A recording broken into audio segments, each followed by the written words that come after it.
Fala galera, vamos corrigir agora as trocas de calor, né?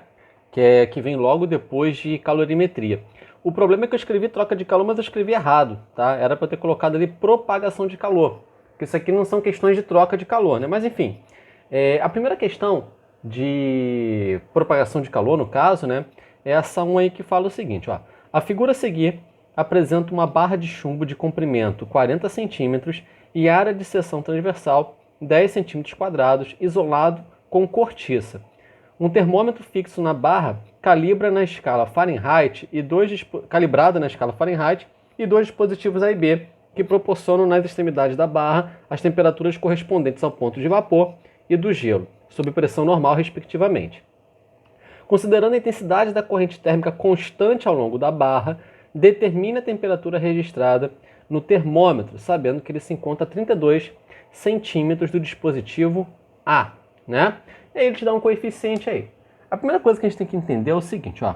Tá aqui o ponto A, tá aqui o ponto B, né? Aí aqui você vai ter uma distância de A até B de 40 centímetros, que é por onde passa a corrente térmica. O termômetro, né, ele vai estar em um determinado ponto que eu vou chamar de ponto C, onde está o termômetro, e ele está a 32 centímetros do ponto A. Então você pode, né, falar o seguinte, ó, essa distância que você tem aqui é 40 menos, ou melhor, essa distância aqui é 32, e essa distância aqui menorzinha é 40 menos 32, é 8 centímetros, né? Que os dois juntos tem que dar 40 centímetros, ok? E aí, nós sabemos, né, que existe uma relação do fluxo de corrente térmica com as temperaturas que você tem em cada ponto, né? Existe a lei de Fourier que fala isso aqui, ó. O fluxo, né, ele vai ser igual a constante de condutibilidade vezes a área de secção transversal vezes a diferença de temperatura, né? Temperatura em um ponto menos em outro ponto, dividido pela largura, né? Pela espessura, né? Pela distância que ele está percorrendo aí. Tudo bem?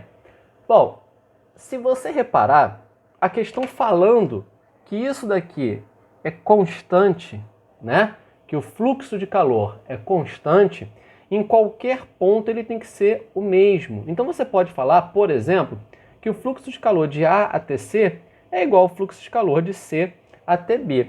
Tá? E qual é a vantagem disso? Olha só. Se o fluxo de A para C é igual ao de C para B, você pode escrever assim, ó. O fluxo de A para C, vamos lá, vai ser a constante, né? Vezes a área, né? Que se mantém constante também, se você olhar o desenho, vezes a diferença de temperatura, que é a temperatura em A menos a temperatura em C. Eu estou fazendo de A até C, dividido pelo comprimento de A até C, 32, né? 32 centímetros. Isso vai ser igual ao fluxo de calor de C até B, porque ele é constante. E o fluxo de calor de C até B é a condutibilidade, que é a mesma, né? Vezes a área, que vai ser a mesma, vezes a diferença de temperatura, que é a temperatura em C menos a temperatura em B, dividido pela distância de C até B, que é 8. Tudo bem? Por que a gente igualou? Porque a questão falou que o fluxo é constante, então ele tem que ser igual, né? Igualando dessa forma, ó, a condutibilidade você pode cortar, né? Por que você pode cortar? É a mesma, aparece dos dois lados. A área de secção transversal você também pode cortar. Então olha como é que a equação ficou simples. Além disso, qual é a constante aí? O coeficiente de condutibilidade térmica? 8,2 vezes 10 a menos 2 caloria centímetro por centímetro ao quadrado, grau Celsius por segundo. Por que eu escrevi ela aqui? Porque a gente tem que olhar as unidades, né? Se você reparar, ó, a unidade que é referente a centímetro, né, a distância, é centímetro. Então, você pode usar 32 centímetros aqui que não vai ter problema, que a tua resposta vai estar em quê? Ó, grau Celsius. Tá? Então, vamos continuar aí. Ó. Vamos substituir os valores. Qual é a temperatura do ponto A? A temperatura do ponto A é a temperatura de vapor. Quando ele fala apenas vapor, se refere a vapor da água. Então, aqui é 100 graus Celsius. E aqui o B é a temperatura de fusão. Fusão de quem? Da água, né? Água-gelo. Então aqui, ó, 0 graus Celsius. Então, substituindo, vai ficar 100 menos Tc dividido por 32 igual, né? Aqui do outro lado, ó, Tc menos Tb, que é 0, dividido por 8. Ok? Vamos simplificar esse 32 e esse 8 aqui, dividindo por quanto? Por 8, né? Aí aqui vai ficar, ó, 4 e aqui vai ficar 1. Né? Aí multiplica cruzado agora. Vamos lá. Vai ficar, ó, 4 vezes Tc, 4Tc, né? Igual. Aí vai ficar, ó, 100 menos Tc multiplicando 1. Então, repete do jeito que está. 100 menos Tc. Passa Tc para o outro lado, vai ficar 4Tc mais Tc, 5Tc, igual a 100. Então, você repara aqui rapidamente, né, que vai dar Tc igual a 100 dividido por 5, 20 graus Celsius. Mas a resposta está em Fahrenheit, então tem que passar para Fahrenheit. Então, vamos lá. Ó. C sobre 5 igual a F menos 32 sobre 9. Então, ó, 20 sobre 5 igual a F menos 32 sobre 9. 20 sobre 5 vai dar 4. Passo o 9 multiplicando e o 32 ele vai somando, né? Então, só fazer aqui, ó.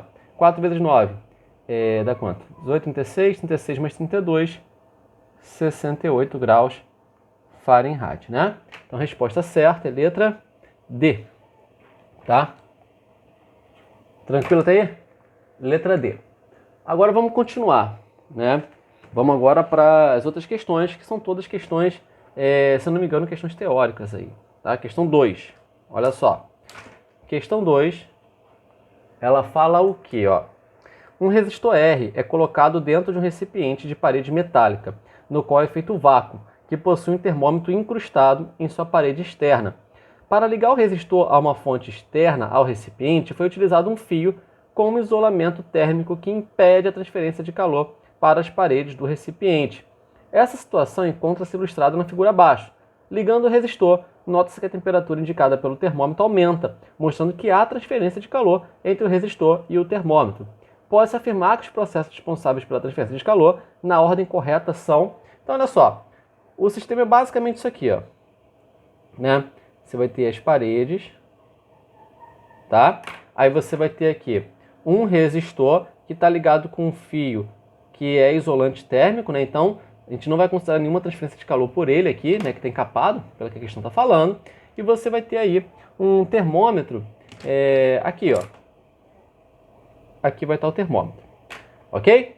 Quais são os processos de transmissão de calor? Se aqui dentro é vácuo e sai calor do resistor, lembrando que quando a corrente passa pelo resistor, ele libera calor por causa do efeito Joule, né? Então, efeito Joule, né, acontecendo aqui, ele vai liberar calor, né, em forma de radiação, né, de radiação eletromagnética, ondas eletromagnéticas, geralmente na frequência do infravermelho, tá?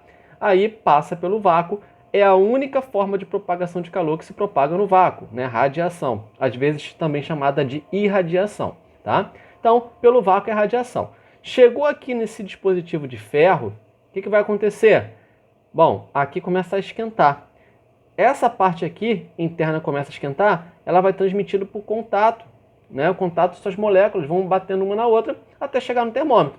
Então é radiação, depois condução. Resposta certa, né, vai ser letra D. Ok? Questão 3. Vamos lá. Questão 3, ó. Ao contrário do que se pensa, a garrafa térmica não foi criada originalmente para manter o café quente. Esse recipiente foi inventado pelo físico James Dewar para conservar substâncias biológicas em bom estado, mantendo-as em temperaturas estáveis, usando a observação do físico Torricelli, que descobriu ser o vácuo, né, um bom isolante térmico. Dewar, não sei falar esse nome não, enfim, criou uma garrafa de paredes duplas de vidro que, ao ser lacrada, mantinha vácuo entre elas.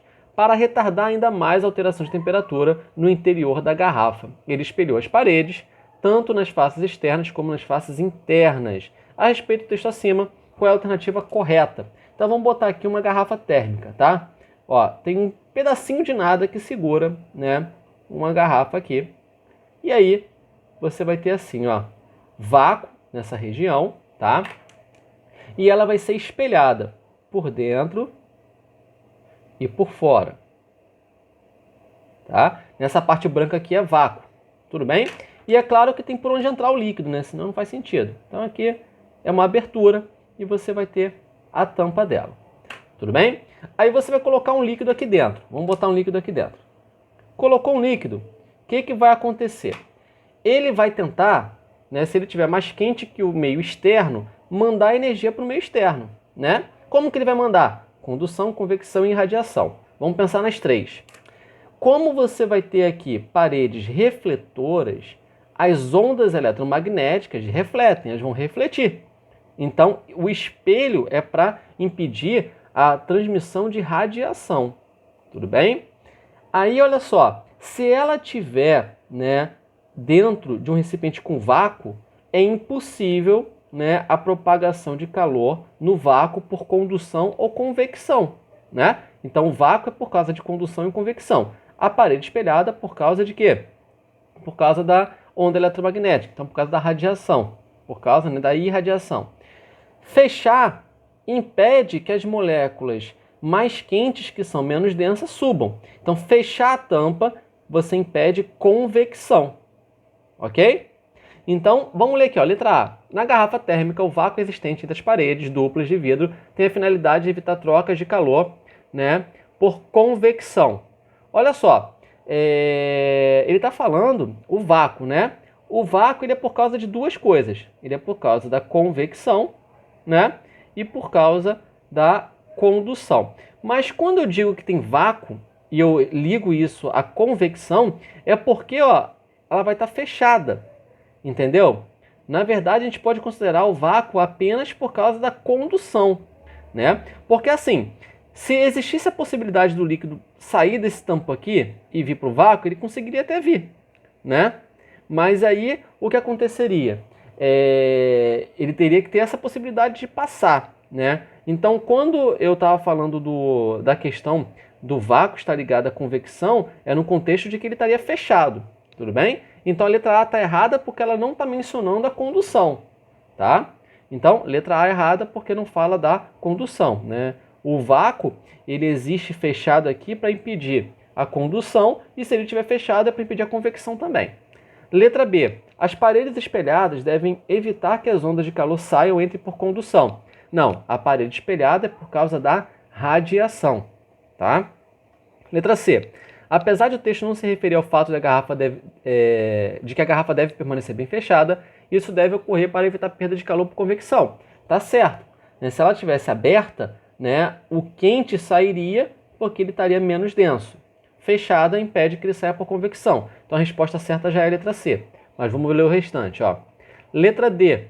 O vácuo existente no interior das paredes duplas de vidro vai evitar a perda de calor por radiação. Não, o vácuo ele não impede radiação, né? Inclusive, uma das características da radiação é conseguir se propagar no vácuo, né? Letra E. As paredes espelhadas não têm função nas trocas de calor. Não, está errado. A parede espelhada tem função de impedir a troca, né, por radiação. Tudo bem? Então, vamos sintetizar aqui. O espelho é para refletir onda eletromagnética, radiação. Então, o espelho está ligado à radiação. Interna e externa por quê? Porque se o líquido estiver gelado, você não quer que o calor de fora entre, né? Então, o espelho do lado de fora é para impedir o calor de entrar se o líquido estiver mais gelado. Tudo bem? Aí, olha, garrafa fechada. Ela fechada impede o quê? Impede a condução e a convecção. Né? Condução não, desculpa. Ela fechada aqui, ela impede a convecção, né? Porque aí o que é mais denso não consegue subir, tudo bem? E aí ela fechada com o vácuo em volta vai impedir a condução, né? Porque o líquido ele só vai conseguir trocar por condução com a parede espelhada. O vácuo não tem nada para pegar por condução, tá? Então esse conjunto da parede fechada com vácuo impede junto condução e convecção, tá? Então, vamos lá. Questão 4. Ó, mais uma teórica. Né? Essa parte ela é praticamente teórica na física. Vamos lá. Para melhorar o isolamento térmico de uma sala, deve-se isolamento térmico. Você não quer que exista troca de calor de fora com a parte de dentro, né? E aí, ó, aumentar a área externa das paredes. Se você aumentar a área externa das paredes, vamos olhar aqui a lei de Fourier, né? Aumentou a área externa das paredes, você vai estar aumentando a área, o A. O A, né, você percebe que ele está multiplicando essa fração. E essa fração é o fluxo de calor. Se você aumenta a fração, o que acontece com o fluxo? Ele aumenta. Então, aumentar o fluxo facilita a troca de calor. Então, a área não, ela não pode ser aumentada, ela tem que ser diminuída. B. Utilizar um material de maior coeficiente de condutibilidade térmica. Não também. A condutibilidade térmica, ela está aqui, ó. Ela também está multiplicando a fração. Se a condutibilidade K aumenta, o fluxo de calor aumenta, então ela vira um condutor melhor, né? C. Dotar um ambiente de grandes áreas envidraçadas. Não, né? Grandes áreas envidraçadas vai facilitar a entrada de quê? De radiação, né? O Sol vai conseguir entrar mais facilmente. O Sol não, né? As ondas de luz vindo do Sol. E eles transmitem energia térmica também, né? D. Aumentar a espessura da parede. Sim, a espessura da parede, ela é esse L aqui embaixo, né? É a largura que você vai ter. Então, o que vai acontecer? Você aumenta o denominador. Aumentando o denominador, a fração diminui e o fluxo de calor diminui também. Então, a resposta certa é a letra D. Tá? E por último, vamos ver aqui a questão 5. O que ela fala? A transferência de calor de um ponto a outro de um meio pode efetuar-se por 3 procedimentos diferentes. Sabe-se que, conforme o meio, há um processo único possível ou predominante. Assim, no vácuo, no fluido e no sólido, a transferência de calor se efetua, respectivamente, por... Ele que é o principal, né? Primeiro, no vácuo. No vácuo é radiação, só pode ser radiação. Então, só por aí você já sabe que a resposta certa é a letra C. Tá? Mas vamos lá. No fluido é principalmente por convecção, porque no fluido as partículas conseguem se movimentar mais facilmente. Num sólido, se você esquentar embaixo, as partículas de baixo não vão para cima, né? No sólido você não tem essa facilidade.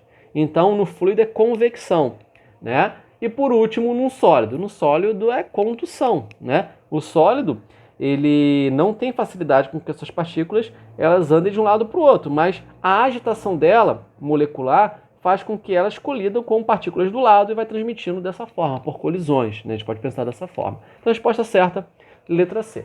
Tudo bem?